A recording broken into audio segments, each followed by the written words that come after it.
If you want to make it big in Hollywood, you may be required to possibly attend the cloning center. Here, you will watch a few babies get sacrificed, and eventually, you will kill or torture someone. At some point, you will sit in the special chair with the electrodes, and this chair is a type of shock treatment. It will give you superhuman abilities, the ability to memorize lyrics, dance moves, to never get tired, to do countless interviews, videos, and appearances for promotion. The money people can count on you because you have already been watched and filmed at the cloning center. If you were a woman, you were filmed or watched having sex with a horse or a dog, and if you are a male, you have done these things with a goat. It is a place where sadness is fun. Entertainment executives think watching the clones get tortured is fun because they have convinced themselves that you are less than human. How many of you know that your DNA is already collected at birth and sent to the DNA bank, which contains records of living and dead? All they need is one cell to do this, and this is why Egyptians mummified themselves, so that no cells could be reproduced. All you would need is one cell to be preserved, and you could come back, technically. People from history who have charisma or the ability to control the masses, like Julius Caesar or Adolf Hitler, are cloned from a gene splicing program.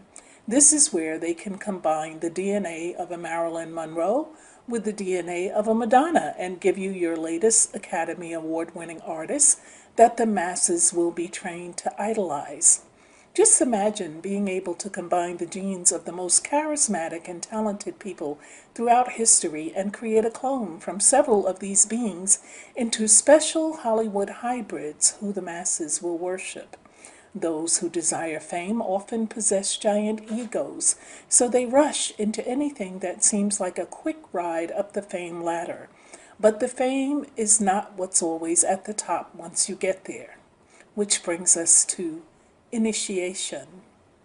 In this Luciferian culture, often parents will bring their children in for early torture. It's seen as an honor because this is how you rise up in the ranks. The mind-controlled also is sometimes deadly, and this is how pushy stage moms learn this the hard way after watching their children die while engaging in child gladiator battles to the death. It's similar to the competition of the Hunger Games, except it's based on how much you can mesmerize, hypnotize with your singing, dancing, acting skill. Only then will you be respected and even worshipped at these gatherings. You will then become exploited at talent competitions, special events. You may even become an opening act for an established artist because you have now become one of the many false idols. You will become a VIP guest at one of the many secret orgies, and these are not ordinary affairs because thanks to the cloning center, you can order just like from a menu. 10 Megan Foxes, a couple of Holly Berries, and for a price. But it's not a price that many can afford. It's a perk that's only offered free to world leaders whom the elite will want to control later. Many celebrities like hanging out with politicians at the cloning centers. It's almost like sharing world power, and oddly enough, many politicians are given the codes of any mind-controlled celebrity or clone to use at will for whatever they desire. Hollywood is now a zany circus of humans and clones, and if you are very, very good for Satan, you might even get a clone for a wife, and she will be programmed to your exact specifications. Think the movie Stepford Wives. So this is why you see so many old, rich, fat, and unattractive dudes who have young, slim, beautiful wives who come from the cloning centers or the programming center. Some celebrities even appear to have the fountain of youth, and it's because updated versions of them are being released to the public. Often the cover is that a celebrity will go to a clinic for substance abuse. One version will go in and another version will come out. Many celebrity wives are exchanged for clones. Some celebrities are switched outright overnight. with slightly different head shapes, faces, noses. Now, you can see this by researching old pictures of Eddie Murphy, Dave Chappelle, Paul McCartney, Lala Anthony, and others. You can see different features, skin tone, and even completely revamped bodies. No clone is exactly like the original. Many young African Americans are 10 times more schooled on black magic, more than other groups, because blacks in America are naturally a spiritual and God-fearing people who can catch certain agendas, because we, in the African culture, are filled with tales of spirits, Satan, and the occult. And this is why you find so many of us uploading YouTube videos and slowing down the hip-hop tracks to reveal the lyrics about kill Jesus and love Satan. In fact, in South Central Los Angeles, there are entire seminars at any given time on Satanism and famous black athletes. And this is why it shouldn't be too surprising that Tiger Woods has been mind controlled since infancy. From a toddler, every aspect of his existence has been controlled by blonde-haired, blue-eyed women. And this is why Tiger is unable to exist outside of that box. There are many black people that I need to put on blast, and I'm going to start with Lil Wayne. It's no secret that he's bisexual, but it may be a secret that Jay-Z is also bisexual. However, it's not a secret that I feel like keeping any longer. It's also no secret that CeeLo Green, along with Dr. Dre, are cross-dressers who enjoy dressing in women's clothing. In the same manner that the Illuminati handpick white Hollywood stars, they tend to pick weak-minded blacks that are easily manipulated to engage in bi or homosexual activity, like Will Smith and Tyrese Gibson.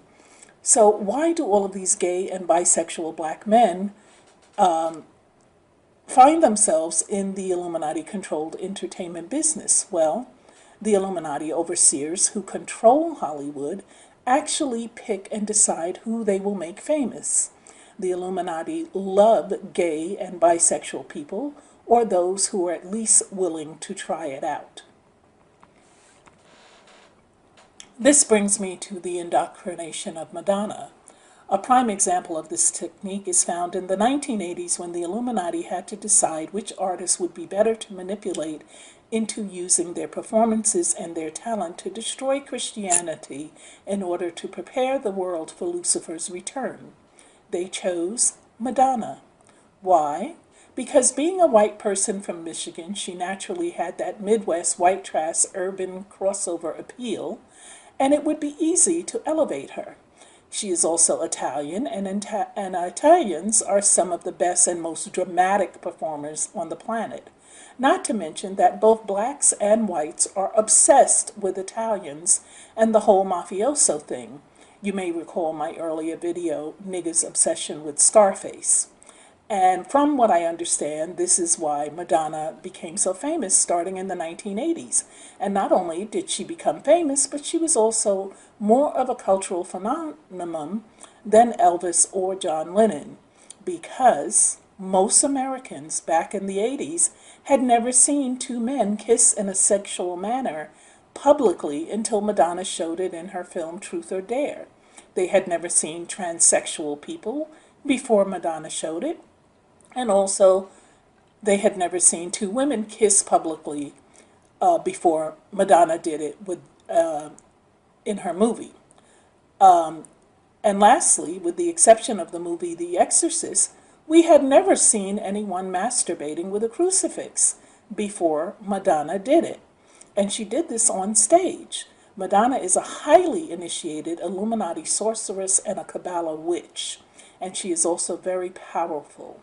The only reason that the Illuminati will use a heavyweight like Madonna is when they really want to bring about a new era and a new way of life. Madonna is an Illuminati Scud missile. Many Americans didn't even appear to notice that CeeLo Green was sporting a black warlock gown and performing a song about Lucifer, the fallen angel, alongside Madonna at the 2012 NFL halftime show. Now, speaking of Lil Wayne, Lucifer, the fallen angel. In 2010, while in jail on a weapons possession charge, Lil Wayne released an album entitled I Am Not a Human Being. In Mein Kampf, which was the Hitler periodical, he made it clear that the global view of the Negro should be imaged as that of a subhuman, a half-ape, and the Negro professional as a monstrosity. Mac Main, whose real name is Jermaine Prayon, is the president of Young Money. And Mac is neither a musician nor soloist. In fact, Mac Main's first album was Every Girl, Every Girl in the World. And in his lyrics, I'm just going to run you through them so you can get an idea of what he's talking about. He says, for free sweets, I'd give Paris Hilton all-nighters. In about 3 years, holler at me, Miley Cyrus. I don't discriminate, no, not at all. Kit Kat a midget. If that ass soft, I break her off. I exchange V cards with the retards, and I get behind the Christian like Dior. So essentially, Mac Main is saying, oh, and let me just pause here for a minute. He might not be the president right now, but the last time that I was in the industry, Mac was the president of Young Money. But my point is that, you know, in this particular song, and during the time that he was the president of the company, which was when the song came out, he said he wants sex with celebrities, socialites, underage girls, women affected by dwarfism, and Christians. So for an NWO, New World Order Luciferian agenda, Mac Main's Every Girl plays off a vicious racist stereotype that portrays black males as global criminals and insatiable sexual beasts. Now, also part of the Young Money, or as you may refer to one of my videos from several years ago, the Young Monkeys, Miss Minaj, Nicki, is best known as an extreme, mindless Luciferian exhibitionist, a shapeshifter. Oh, and let me just preface this by saying when I use the term monkeys, I'm talking about in terms of behavior, clowning, and acting like you're part of a circus, not the racial reference that's given to us black people in some people referring to us as monkeys. So there's a difference. Okay, Miss Minaj, her Nicki, in her Barbie doll alter personality trance, she promotes a disassociated CIA MK Ultra monarch type of mental illness, and it's multiple personality disorder. One of her admitted alter personalities is Roman Polanski, a notorious elite fugitive pedophile and a powerful Luciferian.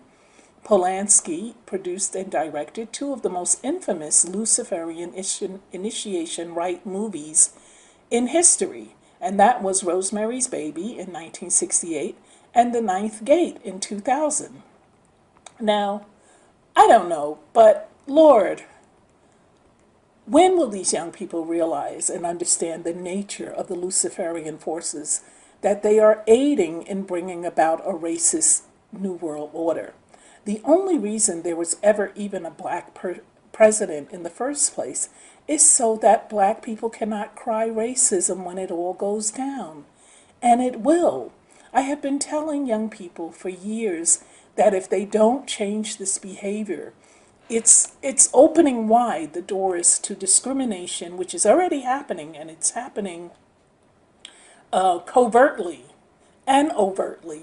There are still places that we walk into and we are treated with the same disrespect and disregard as if we were still in the Jim Crow era. And I can tell you a prime example of this. I attended a very elite, not elitist, but elite in terms of a grand scale. It was a very nice fundraiser that I was invited to at a venue here in New York City called 583 Park.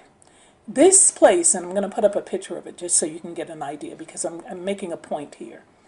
Look, it's a mansion, and it's gorgeous. They had coachmen outside to open your car door and escort you up the steps. They had waiters everywhere serving you appetizers and drinks, and it was just a grand affair. When I finally was seated for dinner, I was seated with a bunch of people. The whole idea was to meet and greet. And so I was seated at a table with about 10 other people who all happened to be white. I didn't know them, but it was a great, mix of people, and we got to chatting, and they were very friendly. Here comes this waiter, who I did complain about him, by the way. He comes from the back, and he comes right up to me and decides to tell me which silver service was for which item. And then he had the audacity to say to me, "Oh, and your bread is served from the left." Now, what made this idiot think that I would not know this? Granted, I'm black, but I'm in an evening gown at this event, which obviously meant that I was invited. I also had on my name tag. And I just was very offended that he would think that I wouldn't know what fork was used for, because at these kinds of events, they have a fork for every pea on the plate. But I know the difference between the salad fork and the dinner fork and the butter knife and the dinner knife. I mean, give me a break. And then to rub it in, I guess, he was obviously miserable that he had to serve someone black, because that was his job. He was serving the bread, and then he came back with some more wine, and then he was going to serve the main course. So when he came back to serve the main course, I explained to him that I had to leave because I had someone picking me up at 8:30, and I didn't realize that dinner was going to be so late. So he seen by my plate that I had eaten all of the appetizer. Did this clown not point to the other half-eaten appetizers and ask me if I wanted to take them home with me? Had I not been at this fancy affair, I probably would have punched him out. But I didn't.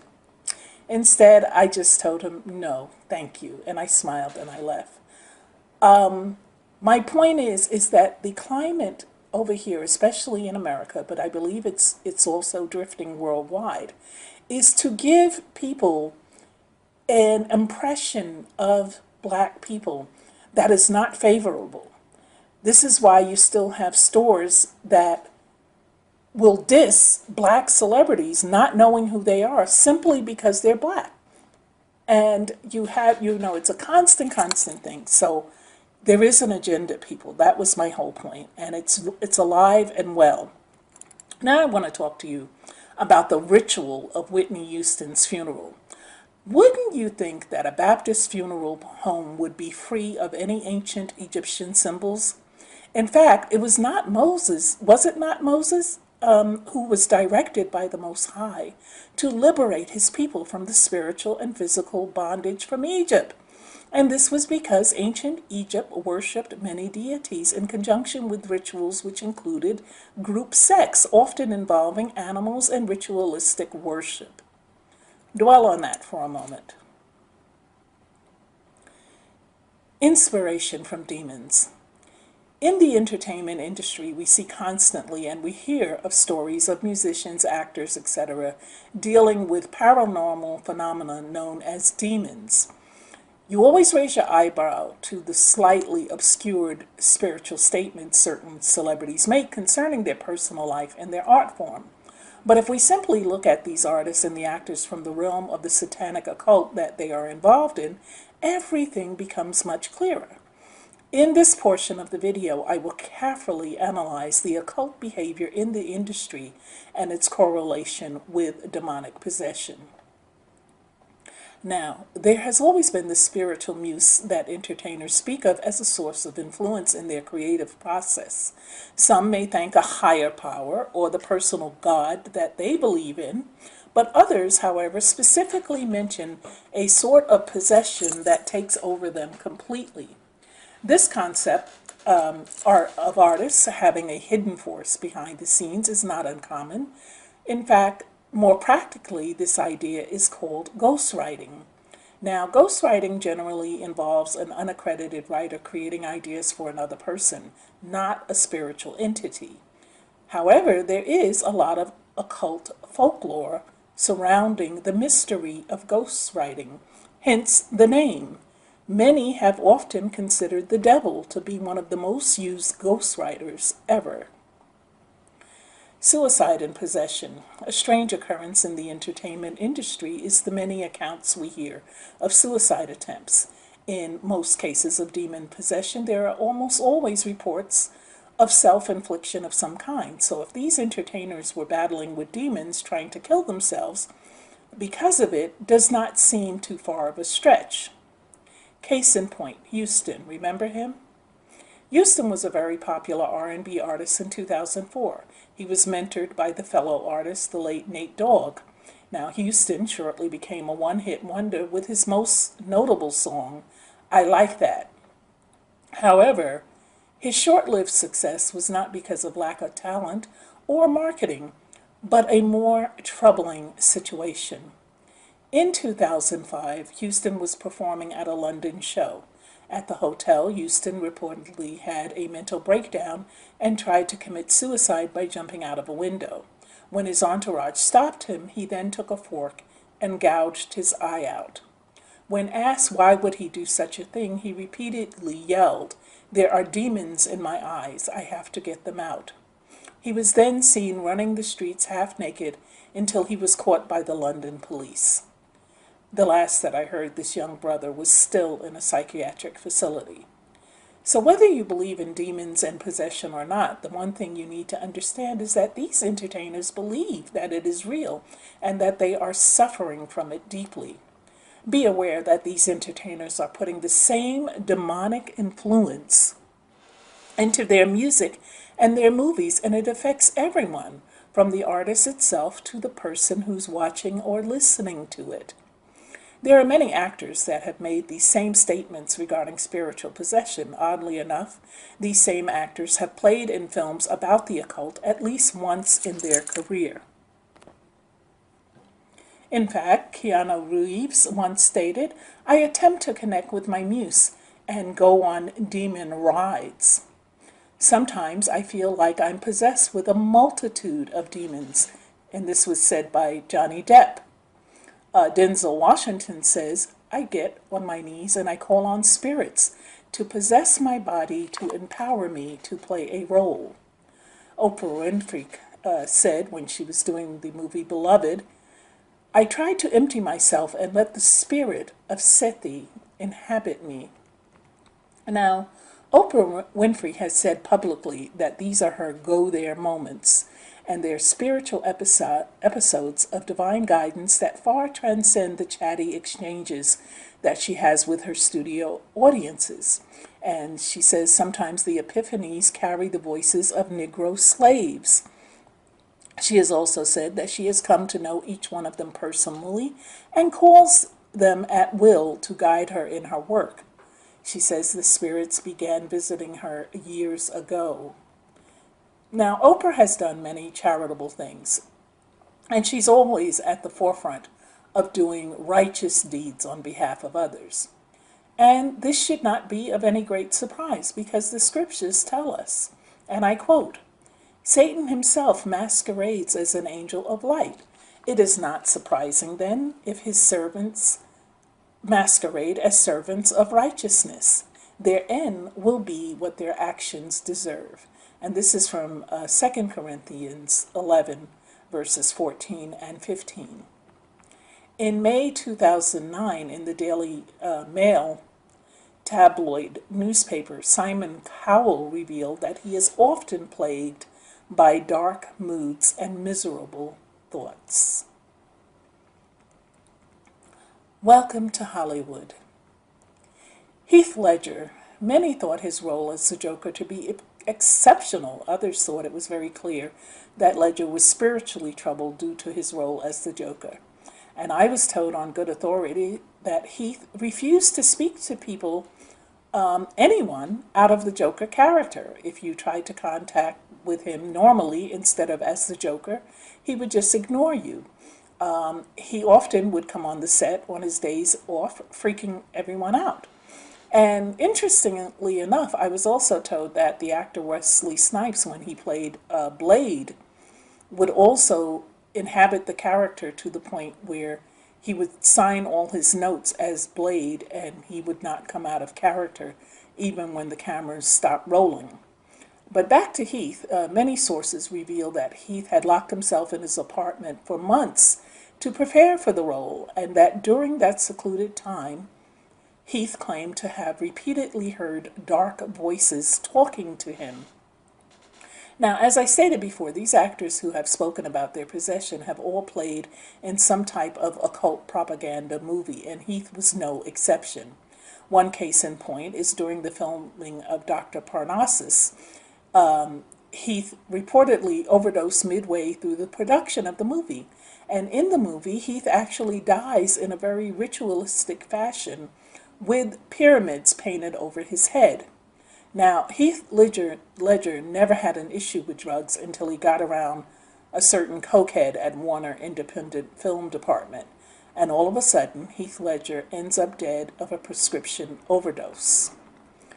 Brad Pitt, when he was doing the character of Louis in the film Interview with a Vampire, which is based off a novel by New Orleans native Anne Rice, he said that the film was so dark that he was even pissing on his shoes because his mind was leaving him.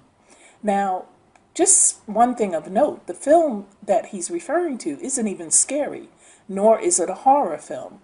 And that film was done by Warner Brothers. So why are all these actors having problems with Warner Brothers? That's because Warner Brothers is a Freemason satanic camp. And the Hollywood clique that runs it usually has some type of blackmail cards up their sleeves to play, just in case these people don't want to bow down to Lucifer. But, you know, people will say, oh, but they got Bugs Bunny painted on the water tower, so they must be wholesome. Well, that's what they want the tourists and those outside of Hollywood to see. But if you go inside the real Warner Brothers studio and you're on the Warner Brothers lot, of course you're going to see sound stages. You're going to see the Friends sitcom Shrine and the Looney Tunes. But there's a hidden section of Warner Brothers, and I've told you guys this in previous videos, which is far off in the northern area. And these are structures which are built almost in the wilderness. They are the secret areas of Warner Brothers Studios, areas that have satanic pentagrams painted on the floors of the buildings. And these are the areas that I mentioned to you in another video, where young aspiring actors who have not quite made it yet come and they run around in a circle naked for the entertainment of the old Hollywood executives. And after that entertainment comes even more exclusive one-on-one entertainment, and those who comply are selected and those who don't are not. Okay, Jenny from the block, not. Former American Idol host megastar Jennifer Lopez, also known as J-Lo, is a practitioner of Santeria. It is a form of black magic that was spawned in the Caribbean and Central America by the descendants of slaves who were brought to North America from West Africa. Lopez, who has achieved great success in music, acting, and as a celebrity mogul, has been one of the biggest stars in the pop culture of the past decade.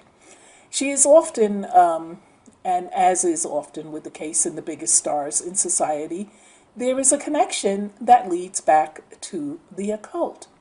Now, a Santeria altar is used to make offerings to the Orisha gods, forced to adopt the Roman Catholic religions in countries like Brazil, Honduras, and Cuba. The African slaves in the 18th and 19th centuries incorporated the symbols and images from Roman Catholicism and combined it with their own Yoruba and Bantu religion to form what is known as Santeria, or the Way of the Saints. A Santeria ritual is used to conjure up spirits. In Santeria, practitioners believe in reincarnation and that a person's destiny has already been pre-planned. And thus, through proper rituals, they can find out what decisions to make to bring them good fortune in life and to avoid bad outcomes. The goal is to invoke and invite the maximum amount of Orisha spirits to the ritual. Speaking to the dead or necromancy is a sin, and the Bible describes this antique activity over 2,000 years ago as demon possession, and I quote, "And when he was come to the other side into the country of Gergesnes, there met him two possessed with demons coming out of the tombs, exceeding fierce, so that no man might pass by that way. And behold, they cried out, saying, What have we to do with thee, Jesus? Thou, Son of God, art thou come hither to torment us before the time? And there was a good way off from them a herd of many swine feeding.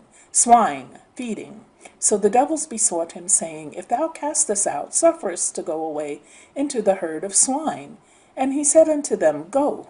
And when they were come out, they went into the herd of swine. And behold, the whole herd of swine ran violently down a steep place into the sea and perished in the waters. And that's from Matthew 8:28-32. All spirits are subject to and fear Christ, and thus they do not want people to look to Christ as their Savior. Participating in the occult activities keeps people far from God's words and opens up one to demonic influence and possession. Animal sacrifice is a major part of Santeria.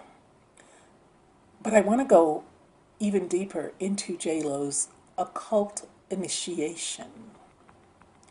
Now, to be initiated into Santeria requires a long, complicated process in which a Santero adopts the initiate as their child and puts them through a series of rituals, some costing money.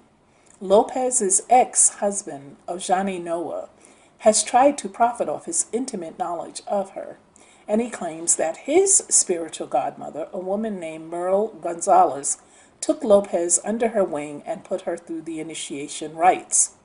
And this is, I'm quoting him, he says, At the end of the 90s, my black magic godmother, who is now Jennifer's spiritual leader, was protecting me, taking care of me, helping me, and guiding me like a son.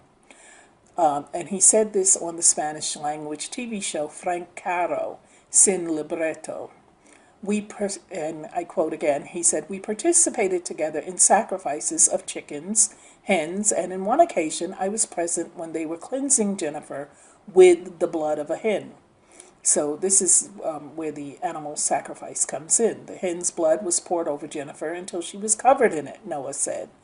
And then he said she was bathed in holy water to wash away the blood, and the herbs were passed over her body. Meanwhile, the godmother was asking the gods to cleanse Jennifer and save our marriage.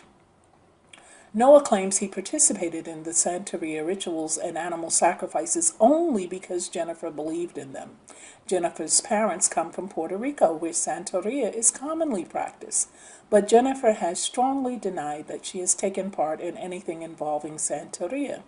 Noah also claims that the godmother used the bloody rituals to get money from Jennifer and eventually turned her against him. Noah says, and I quote, I realized that I was never in favor of the animal sacrifices, but I was present at the rituals Jennifer was doing to improve her career and her love life. Jennifer had a lot of faith in these animal sacrifices, cleansings, black magic, and Santeria, but the godmother planned them so that she could have financial security through Jennifer. Afterwards, she eliminated me and then got Jennifer to start hating me. Now, in their divorce court documents, Noah stated that Lopez practiced voodoo, and she put a curse on a number of her ex-boyfriends, including Diddy. In the documents, even Lopez's own lawyer makes a direct reference to her madrina, or spiritual godmother, and Noah states that both he and Lopez practiced voodoo with her. Lopez's former makeup artist has also supported the claims that J-Lo practices Santeria, and as far back as 2003, there were news reports that stated the reason for Lopez breaking off her wedding with actor Ben Affleck 4 days before the ceremony was based on advice from her madrina, Merle Gonzalez. It was also said that, according to the horoscopes, it was not a favorable time. Now, Lopez visited Gonzalez's ramshackle wooden house in a rundown Los Angeles suburb, and she is said to have become one of Merle's godchildren and regularly turns to her, even to this day, for advice.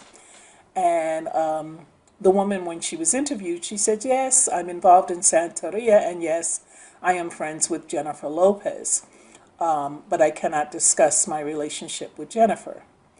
It is said that Merle can apparently go into a trance for up to 5 hours at a time and really look into people's past and predict the future. Now, a neighbor of Gonzalez added that it was Merle who Jennifer turns to whenever she needs counsel on important things in her life. In the books of Acts, the apostles Paul and Timothy were traveling through Philippi when they had an encounter with a diviner, which is what this woman is. And I'm going to quote, "And it came to pass, as we went to prayer, a certain damsel possessed with the spirit of divination met us, which brought her masters much gain by soothsaying. The same followed Paul and us, and cried, saying, These men are the servants of the Most High God, which shew unto us the way of salvation. And this did she many days. But Paul, being grieved, turned and said to the Spirit, I command thee in the name of Jesus to come out of her. And he came out of her the same hour. And when the masters saw that the hope of their gain was gone, they caught Paul and Silas and drew them into the marketplace under the rulers." And that's from Acts 17, verse 19. Now, if you notice, the Bible immediately identifies the source of the young woman's powers. She was possessed, and she was possessed by a demon. And so rather than call things like fortune telling and witchcraft a bunch of fiction, the Bible readily addresses it as a real spiritual activity. But there are demonic forces behind it. And if you notice, the woman was saying she was calling Paul, the disciples, and the disciples servants of God who show the way to salvation. So that was a true and accurate statement, but it was coming from a demon. So like most forms of witchcraft, Santeria is promoted as the white form of magic, and thus they claim it is not evil. Palo Mayome is the dark version of Santeria. But the Bible is very clear that contacting the spirit world in any form is dangerous, because Satan, his evil angels, and demons are looking to corrupt and destroy humanity by luring people into white or black magic. The devil has succeeded in keeping the person for that time away from the true God of the Bible, and he has put the person at risk of going to hell, because the first commandment is honor the Lord thy God and put no other gods before me. And this is why also the book of Ephesians clearly states, for we wrestle not against flesh and blood, but against principalities, against powers, against the rulers of darkness of this world, and against spiritual wickedness in high places. The evil spirits are the enemies of humanity, but will often present themselves as helpers or guides, or even dead relatives. But this is all deception. The Bible says that Satan himself can disguise himself as an angel of light. We as humans are not equipped to handle all of this confusing deception. And this is why the Bible clearly says for us to stay away. Angels have lived far longer than people, and they know how to manipulate and deceive. It's also interesting to note that even back in Paul's day, the woman who was fortune-telling was doing so to make money. From ancient times, the worship of false gods was always for some material gain. Today it is no difference whether it is for relationship advice, maximum financial success, or to harm an enemy. The false gods of Satan are still being sought out. The urge to know the future, whether it is through black magic, white magic, tarot cards, psychic networks, or any other means, many people in society today are constantly willing to pay for divination.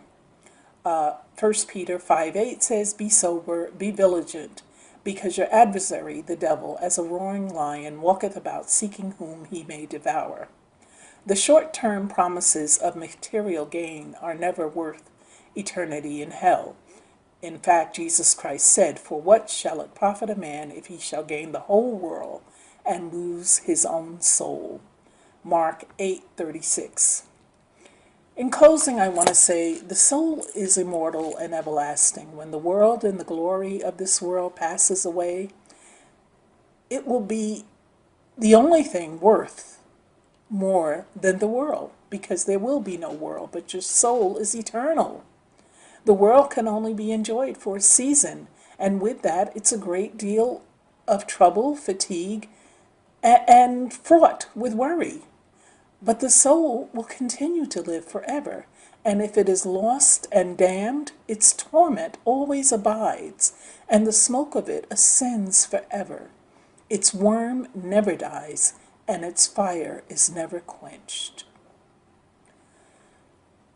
Once again, folks, this has exhausted me unbelievably, but I felt it was necessary for me to share with you, because I can tell by your comments and your letters, your emails, that there are many of you who are still seeking this entertainment life, this world, this worldly life.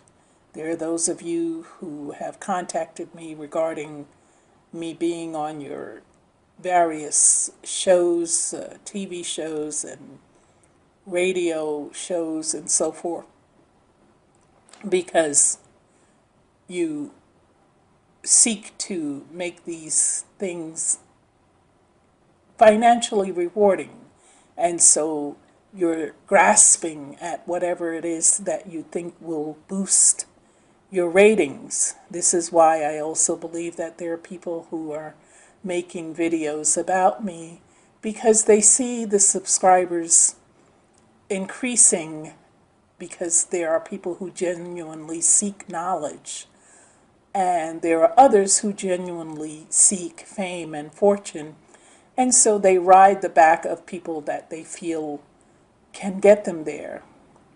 But I am now and will always be a servant of the Most High, Yeshua HaMashiach. And I will never, ever, ever, ever, ever exchange my prized and holy relationship with God for the things of this world.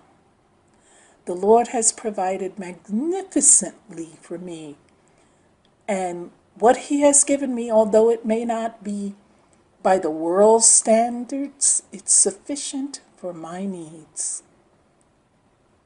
Lord, I thank you. I thank you so much for the ability to make the presentations, Lord. I thank you for those I'm able to reach.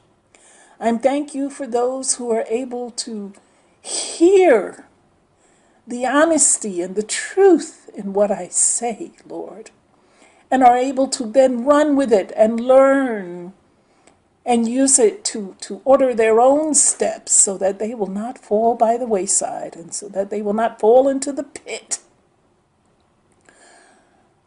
I thank you for their obedience to your word, Lord.